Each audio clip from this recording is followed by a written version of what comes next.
Hello అండి. ఈరోజు special boneless బాసా fish fry. చేపకి ముళ్ళు లేదని అనుకుంటాం కానీ అసలైన మ్యాటర్ ఏంటంటే చేపకి ముళ్ళే అందం. దీనికోసం గుప్పెడు బియ్యపిండి తీసుకున్నాను. అల్లం వెల్లుల్లి ఇలా విడివిడిగా తయారు చేసి పెట్టుకుంటాను. వెల్లుల్లి అనేది నేను అన్నిటిలోకి యూజ్ చేయను, అందుకోసం సపరేట్గా చేసుకుంటాను. ఇంట్లోనే తయారు చేసి పెట్టుకున్న కొంచెం మసాలా కారం, కొంచెం నార్మల్ పచ్చికారం రెండు బ్యాలెన్స్ చేసి వేసుకున్నాను. తగినంత ఉప్పు పసుపు కలుపుకొని కొంచెం కొంచెంగా వాటర్ కలుపుకొని చేపకు పెట్టే విధంగా కలుపుకున్నాను. మీరు కొంచెం ఆయిల్ కూడా యాడ్ చేసుకొని కలుపుకోండి. నాకెందుకో తెలియదు కానీ ఆయిల్ వేయడానికి మనసు రాదు, చేతులు అంతకంటే రావు. నా వల్ల కాదది. ఫ్రై చేసుకోవడానికి తప్పదు కాబట్టి వేసుకున్నాను. ప్రతిసారి నేను నాన్ స్టిక్ ప్యాన్లో చేసుకుంటాను, చాలా బాగా వస్తాయి.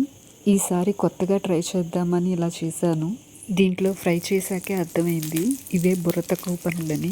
ఈ ప్యాన్ మీద ఊరికే అతుక్కుపోతుంది, అది తీయడం కోసం యుద్ధం ప్రకటించాల్సి వస్తుందన్నమాట. అతుక్కోకుండా మంచిగా రావాలంటే ఆయిల్ ఏమో ఎక్కువ పోయాలి, అదేమో మన వల్ల కాదు.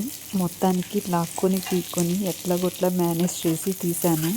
ఎంతైనా ముళ్ళున్న చేపకున్న టేస్టు ఈ ముళ్ళు లేని చేపకైతే ఉండదండి. దాని టేస్ట్ దాందే. చిన్నపిల్లలకైతే చాలా కంఫర్ట్గా ఉంటుంది తినిపించడానికి. మొత్తానికి నా ఈ చేప ప్రయాణం మొత్తం ప్యాచ్ వర్క్లతో సరిపోయిందనమాట. మొత్తానికి అలా జరిగిందనమాట.